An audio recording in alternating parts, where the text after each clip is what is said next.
Ça, c'est lui. Et là, il y a l'imam qui nous a mariés, en fait. C'était ici, dans l'appartement, avec toute notre famille.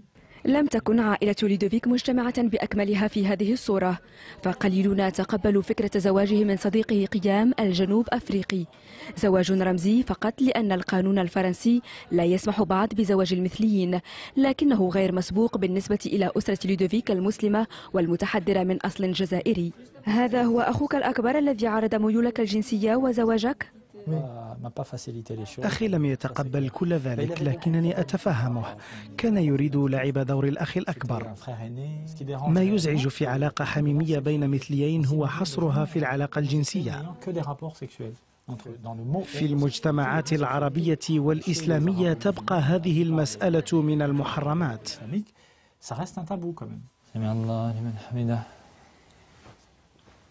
الله أكبر.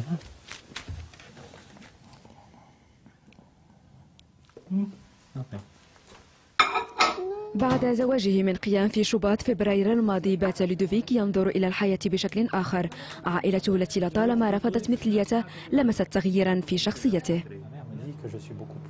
والدتي قالت إنني أبدو أكثر هدوءا، لأنني في السابق كنت أعيش نوعا من العذاب بسبب ميل الجنس ورفض عائلتي وموقف ديني من ذلك.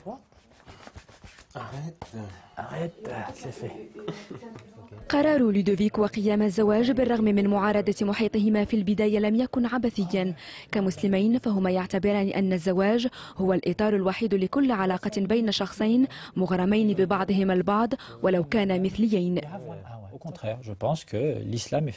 أرى أن الإسلام يطالبنا بإقامة علاقات حميمية واضحة تقوم على الإخلاص والوفاء، لكنه لم يحدد ما إن كانت هذه العلاقة بين رجل وامرأة أو غير ذلك. الزواج في الإسلام لا نوع له، يمكن أن يكون زواجا بين رجلين أو امرأتين كذلك.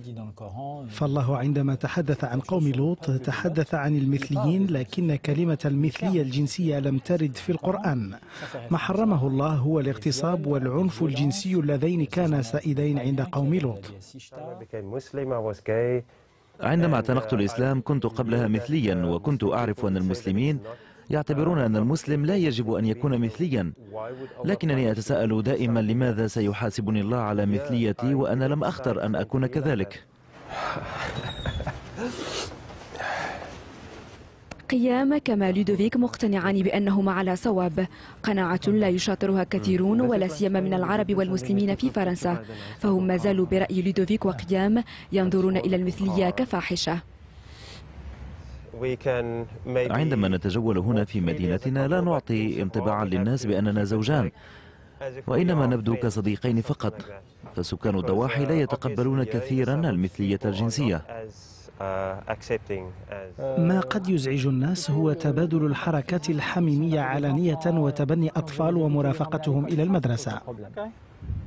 لودوفيك أسس أول جمعية للمثليين المسلمين في فرنسا عام 2010، جمعية ساهمت في نقاشات مع السلطات الفرنسية بهدف سن قانون يسمح للمثليين بالزواج.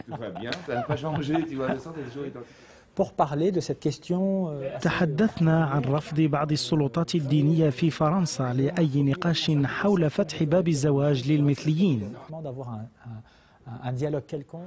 تمسك لودوفيك بممارسة شعائر الإسلام يجعله يقطع عشرات الكيلومترات لأداء صلاة الجمعة في مسجد باريس بدل مساجد مدينته. هنا لا أحد يعرفني، أكون مرتاحا حين آتي إلى هذا المسجد.